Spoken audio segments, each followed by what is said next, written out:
berarti Hakim Pengadilan Negeri Surakarta sudah siap tidak bertahun baru. Oh, tanggal 30. Karena dia bikin sidang tanggal 30. Tidak Silakan bertahun Pak Amin. baru, Prof. Iya. Jadi 30 kerja. Memang begitu hari kerja. Jadi seluruh staf Pengadilan Negeri Surakarta selamat tidak bertahun baru. Iya kan mereka harus memeriksa alat bukti. Iya. Coba dia memaafkan saja dan okelah ditulis tangan, dicoret sedikit. Kenapa rupanya? Bayar. Penomoran suratnya kenapa? Penomoran suratnya kenapa? Salah satu dari kuasa hukum penggugat nih. Boleh nggak sih sebenarnya diperbaiki aja sih sebentar di situ, nggak usah bertele-tele, gimana Pak? Sebetulnya tidak Ada larangan nggak di tidak perdata? larangan, hanya itu kan kebijakan hakim, soal hakim. Karena hakim dalam hal sidang Penomoran surat yang paling substansi. bisa jadi sebetulnya memang tidak ada larangan. Tidak ada larangan ya? Oke. Sekarang Ini harusnya huruf romaji jadi Pak Taufik itu menomori dengan P11, P12, P13. Dia mintanya P1, P2, P3, P4 gitu. Ya ampun, cuma begitu doang. Itu saja kesalahannya. Jadi bukan substansi kita ya. semua yang dari Semarang, dari Aceh, Jakarta, dari Jakarta, Aceh, dari ada Bekasi itu paling jauh banget tuh. Bangka Ada yang dari Belitung. Jogja. Kok dari Bekasi paling jauh? Oh jauh banget gila. Planetnya beda ya. Kami aja OTT-nya sampai lama banget baru nyampe Bekasi. Oke, lanjut. Gimana Bang Rizwan pendapatnya? Pendapat saya apa ya? Pasti ditertawakan rakyat ya. Ya esensinya apa sih? Nomor surat aja. Ya seperti apa ya? Ini kayaknya ada kekhawatiran kita ramaikan, kita publikasi secara besar-besaran. Terus nanti tadi Pak Bagas dan ahli-ahli lain siap. Ya. Terus masyarakat tahu, ujung-ujungnya nanti saya takut seperti kasus-kasus sebelumnya ini. Kemarin terakhir Pak Subhan Palal juga Di NO. di NO tidak berwenang. Ya. Saya kira nggak tahu Pak Amin Rais setuju atau enggak ini. Ini kayaknya people power ini jawabannya. Waduh. Ya dengan cara damai. Tapi kita unjuk rasa Dan jutaan. ada satu lagi Bang. Jadi tanggal 30 itu tidak boleh menghadirkan saksi dulu karena mereka minta suratnya diterima dulu dan mereka periksa dulu. Oh, jadi Ya, saksi pun jadi belum. Saksi pun belum boleh hadir Tanggal 30. 30. Jadi hanya surat saja, baru mereka mau periksa dulu, mau baca dulu. Termasuk tergugatnya, UGM, Ova Emilia kepingin baca dulu katanya. Kami juga akan menggugat Kemdikdasmen khusus ya. Kemdikdasmen khusus. Nanti kita ini surati dulu Kemdikdasmen, tapi kita gugat nanti mungkin di KIP atau di mana lah. Pokoknya kita harus berjuang terus. 65 ya. Masa Gibran nggak lulus SMA bisa jadi Wapres, dan 2029 saya selalu bilang, saya yakin-yakinan ini saya yakin-yakinnya ini orang pasti jadi presiden 2029 kalau rakyat nggak turun, jutaan rakyat nggak turun. Coba Bang Rismon bacakan nomor 2 nih, pasal. Apa nih? Bacakan aja. Pasal 1865 BW Burger League Wetbook yang menyatakan bahwa pembuktian dapat dilakukan dengan surat saksi, persangkaan, pengakuan, dan sumpah, dan dapat juga dilakukan dengan cara lain yang ditentukan undang-undang. Oh, Jadi bisa bersamaan sebenarnya. gitu. Tapi mungkin hakimnya Sudah mengesampingkan Burger League Wetbook ini. Ya kembali lagi ya pada rakyat. Saya rakyat biasa. Kesini pun kami urunan, ya bro, urunan, patungan naik hiace. Jadi nggak ada. Ini memang murni kehendak rakyat, Nggak keinginan ada orang besar rakyat. di balik ini ya. Lu yang besar. Nah ini main fisik ini kalau begini. Enggak kan badannya besar. Ya, ya, ya. Jadi nggak tahu ya. Saya udah pada titik hopeless. Katanya cari keadilan di pengadilan. Pengadilan untuk mencari keadilan. Tetapi ditunjukkan di pengadilan. Ya, Gibran diadili di pengadilan, enggak juga. Kemarin berkas-berkasnya digugat oleh Pak Subhan Palal. Terus mau kemana sih negara ini? Jakarta itulah. Kalau kalian masih bungkam, ya rakyat itu yang masih berpikir berpikirnya nggak hari ini kita, anak cucu kalian itu loh, pikirin. Coba, ini orang yang lulusan SMP ini, lulus gak? Orang lulus nggak sih? Ya, nanti kita cek SMP negeri Budget 1. di Solo ya. Kita tanya nanti. Yang pasti dia nggak lulus SMA, nggak punya ijazah SMA baik dalam dan luar negeri, dan sudah kita tulis dalam buku Gibran Endgame, Wapres tak lulus SMA. Januari kita publikasi launching besar-besaran, ya, supaya masyarakat sadar, Termul pun bisa tobat. Bayangkan ini lulusan SMP nanti yang akan memimpin kita hampir 300 mungkin 29 nanti. Hampir 300 juta dipimpin oleh ini orang yang menurut isu juga pernah kena tangkap narkoba. Itu isu ya. Nah, katanya sih Kapolresnya saat itu Listio Sigit Prabowo. Oh katanya ya? Katanya tapi ya kan. Karena beliau pernah Kapolres Solo dulu Iya, ya? pernah. Nah. Bayangkan, oke lah itu diabaikan, tapi inilah dengan lulusan SMP. Halo, mengambil keputusan lulusan SMP yang sudah menjanjikan 19 juta lapangan pekerjaan. Masa omongan saya ini dikatakan Termul narasi kebencian sih? Apakah saya harus menjilat baru saya dibilang nggak membenci? Nggak tahu ini. Ya rakyat, kalau zamannya Pak Amin Rais bisa reformasi digerakkan. Dan sekarang saya menyela. Iya. Kan Pak Rismon. Ya. Itu loh. Apa namanya itu? Baca. Pak siapa? Oh, di belakangnya. People power. Kalau- People Power jilid 2 ya. Jilid 2. Kalau Jilid 2 luar biasa. tokoh-tokoh lain, tokoh-tokoh besar tahun 98 termasuk Pak Amin Rais, mahasiswa dan lainnya itu bisa menggerakkan rakyat, membuat perubahan, dan ternyata sekarang hasil perubahan itu adalah ujungnya at the end of the day setelah 98 tahun 2025 sekarang kita memiliki wapres yang nggak lulus SMA. Malu. Ini berarti Mundur. sampai titik ini hasil reformasi hanya melahirkan seorang wapres yang nggak lulus SMA, lulus SMP katanya. Itu pun katanya ya. Kalau lulusan SMA nggak. Makanya rakyat pikirkan, ini orang sudah menjanjikan 19 juta. Ketika ditanya di TV itu ada, Mas Wapres, sekarang di medsos masih banyak loh yang menanyakan Mas Wapres 19 juta. Terus dia jawab, iya, ketika saya dipilih pertama kali, yang saya kunjungi adalah Kementerian Pendidikan supaya kurikulumnya mengenai AI, coding, machine learning. Itu nyambung nggak sih? Tapi setahu saya Bang, ini logika orang awam ya yang tidak mengerti hal itu. Menurut saya contoh gerbang tol. Karena sudah diganti AI dan machine learning, malah lapangan kerja berkurang. Makanya justru di negara maju AI itu justru mereduksi, mengurangi jumlah lapangan pekerjaan, diambil alih oleh AI. Ini makanya saya bilang nggak relevan.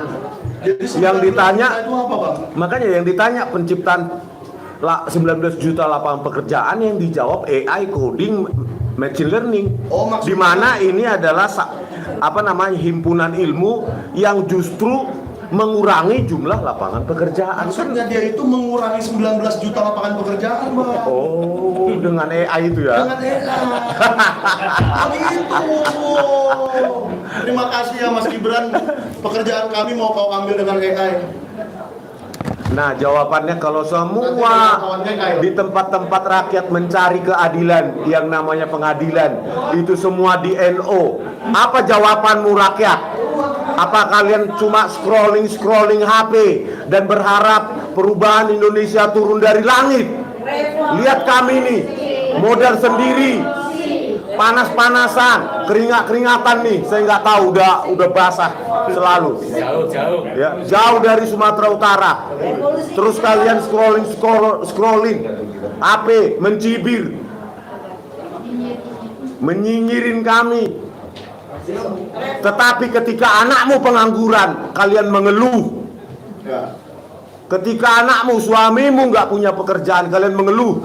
Tetapi kami melakukan pekerjaan kami sebagai publik, rakyat, kalian cibir. Itulah munafiknya kalian, bodohnya kalian. Negara ini maju kalau pemimpinnya punya rasionalitas yang tinggi pada saat membuat keputusan. Tentu ya, pada saat membuat keputusan dibutuhkan seseorang yang punya pengalaman, punya rasio yang tinggi. Kalau ini saya kan dampaknya apa loh? Bayangkan seorang lulusan SMP, bisa nggak begitu? Jadi saya menyimpulkan jika ini semua NO, maka jawaban satu-satunya adalah people power. Sudah diwakili oleh Bapak di belakang Ya, jilid 2. Jilid 2. Mudah-mudahan ini jilid yang terakhir. Ya. Harus people power. Jadi ada pepatah ya dalam bahasa Prancis, l'histoire se répète. Dalam bahasa Inggris, history repeats itself. History. Jadi, itu pasti berulang kembali.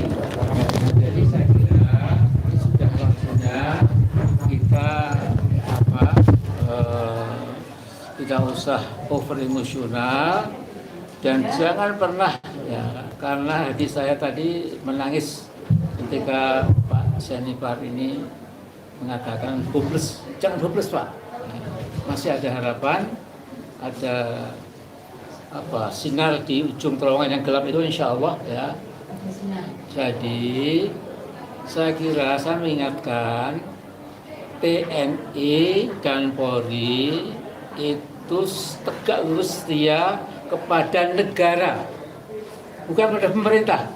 Pemerintah itu perintah bandit, koruptor, pemerintah yang betul-betul ugal-ugalan ya, sudah didikte oleh syahwat politik yang kurang ajar itu. Maka tentu ini sebuah people power yang terpuji. Nah, jadi karena itu kita tetap saja ya, kita bersama RRT dan juga 5 tokoh yang lain, insya Allah ya. Jadi memang godaan perjuangan itu kadang-kadang kita hampir putus asa. Tapi jangan pernah putus asa, karena putus asa adalah dosa katanya ya. Nah jadi pokoknya terus saja kibarkan terus perlawanan RRT itu.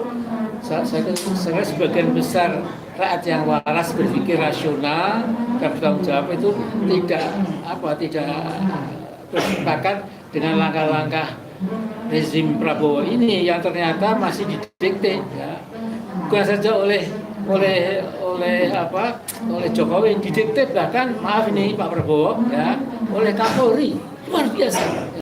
Kapolri berani melawan MK, berani melawan presiden. Jadi apa-apa negara yang sudah hopeless ya, dan supaya hopeless sudah timbul, memang akhirnya kedaulatan rakyat itu segala-galanya. Jadi saya pernah dulu ketika masih muda ya, itu katakanlah dengan teman-teman yang lain itu mengguratkan istilah people power, maka mungkin sekali harus ada pengulangan. Kali teruskan saja, kita bisa bubar. Jadi saya contohkan, Yugoslavia itu negara Eropa Timur terkuat. Presidennya Joseph Tito, temannya Bung Karno, temannya Nehru dan lain-lain. Itu bubar lenyap ya, pada 1 Juni 1991. 6 hari kemudian USSR, Union of Socialist Republic, Uni Soviet itu bubar, nggak ada lagi itu Soviet itu, sudah lenyap dari peta sejarah. Nah, jadi saya cuma menanamkan jangan pernah putus asa ya. Jadi kita tetap di belakang pahlawan-pahlawan yang akan menegakkan kejujuran, ya, truth and justice dan keadilan ya. Jadi ini barangkali ada hikmahnya setelah ada proses keadilan. Hukum yang abal-abal ya, ternyata nggak ada apa-apa. Saya jauh dari Jogja sudah mata kepala ada lihat sendiri bagaimana proses peradilan itu abal-abal ya. Jadi ditunda-tunda supaya kita jadi pusan, kemudian kita angkat tangan, wassalam, kemudian jokopret, menari, dansa dan lain-lain. Jadi pembukaannya saya punya semacam adagium, ya. Ada adagium itu ada rule of thumb yang pasti betul ya, dalam kenyataan sejarah. Tidak ada kezaliman, tidak ada eksploitasi, tidak ada kebohongan, tipu-tipu yang tidak hancur. It is a matter of time. Ya. Memang akhirnya waktu. Ya. Waktu ini akan berbanding positif ya, dengan kehendak rakyat. Kalau rakyat juga cuma diem saja, diinjak-injak, dia tidak merasa tidak merasa marah dan lain-lain, ya kemudian kezaliman akan berkepanjangan. Tapi kalau rakyatnya, mahasiswanya, ya, sarjananya dan lain-lain itu angkat kepala, kemudian terjadi perubahan. Jadi saya ingat sekali dulu waktu akan ada penggusuran Pak Harto itu, saya tanya kepada Jenderal Bintang 4, nama nggak sebut, Pak, jadi ini pimpinan TNI itu milih memihak Pak Harto dan keluarga atau rakyat Indonesia? Kalau bisa Pak Amin kedua-duanya. Pak nggak bisa Pak, dua-duanya gimana? Gitu loh. Saya katakan tadi, ya, pemerintah itu bisa jadi korup, bisa menipu dan lain-lain. Kalau negara sampai kapanpun akan berdiri. Jadi saya kira ada rumus sederhana juga. Saya pernah tanya pada Pak Jenderal Bagio HS. Dia bilang, Mas Amin, TNI itu kan dari rakyat untuk rakyat. Jadi kalau kita melihat pendemo 10.000 itu kita bubarkan, 100.000 itu kita awasi. Kalau lebih 100.000 TNI ikut rakyat. Nah jadi ini rumus-rumus sederhana yang akan berulang kembali insya Allah ya. Jadi pokoknya kita terus saja ya, istamiru ya. Go ahead ya, never retreat, itu kata Bung Karno. Makasih. Oke. Nah, saya mau garis bawah ini. Kalau dari kata-kata Pak Amin tadi kan katanya 100.000 TNI ikut rakyat. Saya yakin sekali yang menonton persidangan hari ini lebih dari 200.000, lebih dari 1 juta bahkan ini. Ya, jadi coba kita tunjukkan kepada Pengadilan Negeri Surakarta apakah kita setuju dengan cara-cara mereka ini. Nah, kalau Bang Rizpon kan tadi sudah setuju, kalian setuju atau tidak? Dan tanggal 30 yang seharusnya kita semua bertahun baru, ya saya harap masyarakat yang hari ini datang lagi. Ya saya juga terpaksa Pak. Iya, betul. Dan saya nggak bisa kita tinggal diam bahwa wah nomornya salah, ini nggak jadi. Wah itu kan kacau sekali ya Bang ya. Ini insya Allah bisa merubah opini publik insya Allah. Ya semoga publik semua yang menonton ini menunjukkanlah kepada Pengadilan Negeri Surakarta dan kepada hakim-hakim ini apa yang harus mereka lakukan. Kita pengennya cepat Pak ya. Gitu. Gimana Pak Rizpon? Oke. Lanjutkan lagi. Untuk terakhir, ya, kita itu rakyat. Memang abstrak ya, seolah bagi penguasa itu rakyat itu siapa sih rakyat? Yang kumpul juga dikit. Jadi mereka bicara number seperti dibilang Pak Amin Rais. Your number berapa sih? Oh cuma berapa sih kita di sini paling 200 orang. Sepele mereka, bahkan 10.000 sampai mungkin 20.000 sepele. Tapi begitu rakyat keluar dari rumahnya 100.000 ke atas, baru mungkin Presiden Prabowo Subianto akan teringat apa yang terjadi di Reformasi 98. Kalau rakyat nggak bergerak, maka ini dianggap seperti angin lalu kok. Tinggal pentolan-pentolannya aja dipenjarakan udah kok selesai. Tadi juga saya tadi kan bicara dengan pengacaranya Pak Jokowi tadi kan, saya tanya apakah kemungkinan minggu depan bisa jadi kandidat Jokowi? Jawabannya lucu banget Pak. Kayak di kambing kita kan polisi terus. Jokowi ini memang kurang ajar untuk Jokowi. Bener kurang ajar banget penipu habis.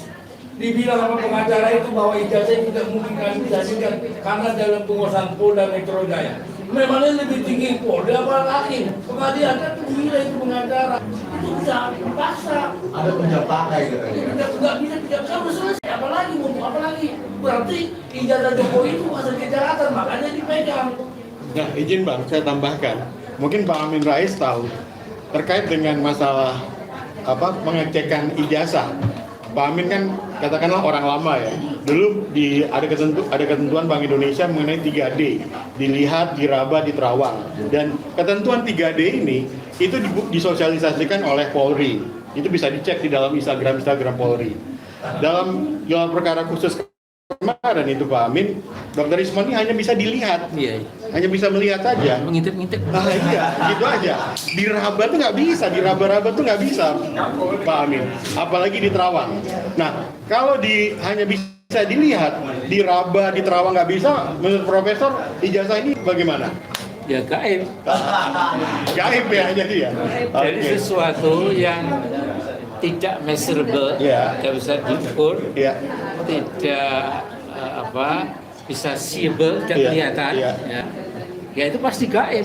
Berarti Dan nanti dalam memang ijazahnya kan gaib gitu. Berarti dalam persidangan selanjutnya dari pihak penggugat Pak Taufik dan kawan-kawan harus bisa meraba dan menerawang itu ijazah kalau bisa dihadirkan gitu Bukan ya. menerawang lagi, Pak. Dia mesti pakai ada kan udah jelas ahli udah lagi didatangkan. Iya, Jadi Pak. kalau begini loh, saya potong. Iya. Kalau gelar perkara khusus kemarin itu gelar khusus abal-abal, nggak benar. Kalau saya ikut di situ tidak boleh dipegang pada dasarnya kan gelar perkara khusus, masa nggak bisa dipegang? Kita rampas saja tidak paksa. Saya ngomongin orang ini berdasarkan bukti, Pak. Sengaja di fisiologis mereka udah capek semua, baru dikasih tahu, jadi nggak ada lagi protes. Padahal Pak Rismon itu cuma protes. Tiba-tiba bisa jauh dari Jadi situ. aku lengkapi Bang. Jadi Masa gelar perkara khusus di ujung acara, Ada pengacara yang mengatakan Iya. jangan di situ. Iya. Ya justru itu kan udah benar ada protes, apa urusan kok pengacara gitu. Masa ya aku yang asibuan yang itu anaknya. nggak pernah tiba-tiba jadi pengacara Jokowi, nggak pernah menang perkara apa, belum pernah saya dengar itu, masih bocah. Masa dia bohong katanya udah ada Pak ini apa namanya itu bukan Yakub, kamu telah melakukan kebohongan loh, kamu bilang ada ijazah itu kamu lihat ada watermarknya. Kacau nih, bohong-bohong semua semua. Jadi kepada pengadilan ini Pak Hakim seperti dengan omongannya pengacara Jokowi tadi, itu ijazahnya apa kemungkinan minggu depan diambil? Tidak. Kenapa? Masih dalam penguasaan Polda. Jangan kalian kami hitamkan Polda Metro Jaya ya untuk menutupi ijazahmu palsu itu. Orang jelas palsu hukumnya sudah itu sudah. Tapi Pak Janes, tadi kan ada pengacaranya kepolisian yang satu orang itu baju garis-garis itu. Tapi nggak bisa ngomong apa-apa, diam aja. Dia dong yang seharusnya bertanggung jawab menghadirkan ijazah itu diambil dari Polda Metro. Tidak mungkin dia mengambil itu karena masih ada Kapolri itu, paling begitunya masih ada. Harus pecat dulu itu Kapolri baru selesai berurusan. Tidak. Oke, itu ya. Saya Ayo Pak. Ini ngomong hakim bisa memerintahkan itu. Iya, akhir. Iya. jadi saya sudah Itu biasa. Bisa ya Bang. ini Akhir bisa memerintahkan untuk Ini coba diperjelaskan. Jadi